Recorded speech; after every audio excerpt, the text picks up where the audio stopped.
Hi,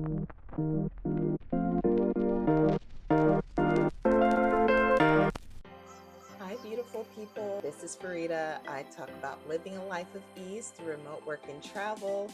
If any of these things sound like a vibe, please like, comment, and subscribe. Today, I'm talking about slow travel in Hawaii over 40, 50, or even 60. If you are like me and you are at an age where you are no longer interested in surfing lessons, ATV rides, or jumping into the ocean every 5 minutes, I will jump into the ocean, but just not every 5 minutes. This video is for you. Today, I'm sharing 5 relaxed cultural and educational experiences in Hawaii that allow you to learn, to connect, and truly enjoy the island without exhausting yourself. And because Hawaii is a United States territory, well, let me come back to that. And because I am such an ignorant American, and because Hawaii is a US state, you do not need a passport and you can get a nice plane ticket for about 400 bucks right now. I thought that I would talk about it. So let's get into it. And one of the most meaningful places you can visit is the Bishop Museum in Honolulu, because you're not just going to a museum, it's one of the largest collections of Hawaiian and Pacific cultural artifacts in the world. So I love learning about the native people of a land before the colonizers came. And I love learning about the different Hawaiian genealogies and traditions. And before I got rid of my Hulu, I was deep into Jason Momoa's Chief of War, I think it was called. It really helped me understand the peoples and the different cultures within those islands. So I want to go to the museum and see some of that firsthand. So, what really interested me on the show was their different practices of navigation. They were master navigators and they were also master hunters. There was a scene on the show Chief of War where they literally held their breath under the water for so long and they were hunting sharks and giving it some type of drug to knock it out.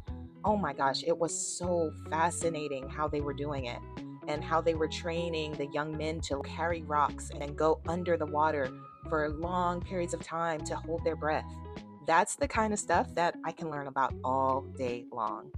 So, and the different monarchies on the different islands was so interesting. This museum is reputed to have all of that information and more. So, that is where I am headed, God willing.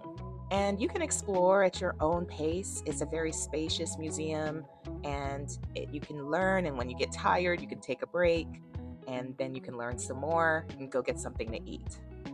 The next thing that I am going to do on my next trip to Hawaii is take a Hawaiian cooking class.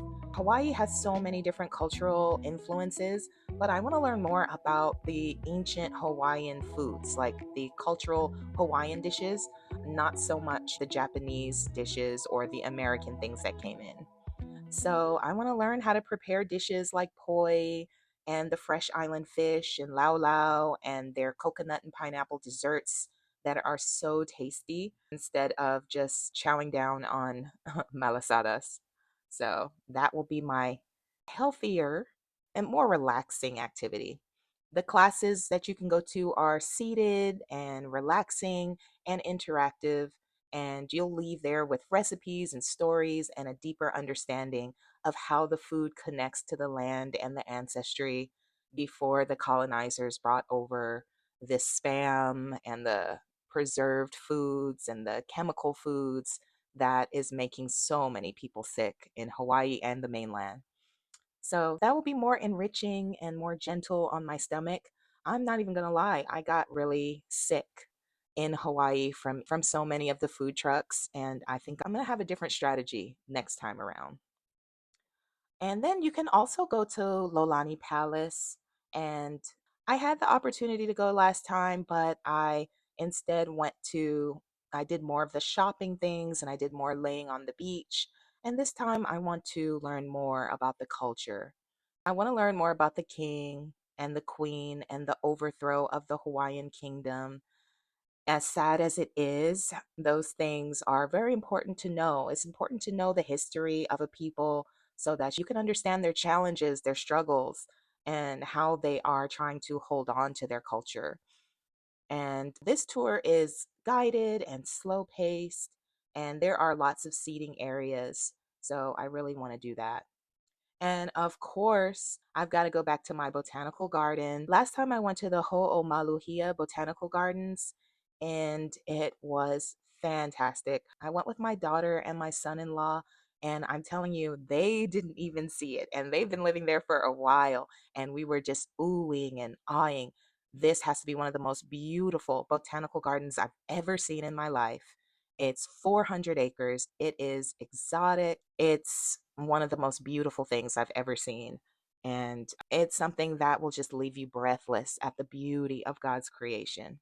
So I want to go back, and I also want to go to the Foster Botanical Garden in downtown Honolulu as well and check that one out because I am a botanical garden girly. It's just so interesting and beautiful, and I love sniffing and smelling and enjoying the nature and the different flora and fauna of the area. It's very gorgeous. And beautiful ponds with fish there as well. So it was just an amazing experience. It really was. And I will definitely plan to go back to the beach and lounge on the beach and sip my drinks and eat my spinach pie. Absolutely.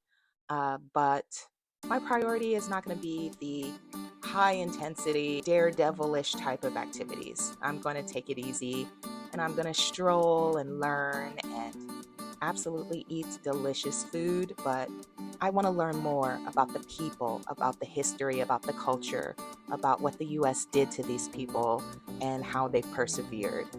That to me is a better use of my money and my time than going on another whale watching tour. As fun as it was, I want to do some other things next time around. Thank you so much for listening. If you enjoyed this video, please like, comment, and subscribe.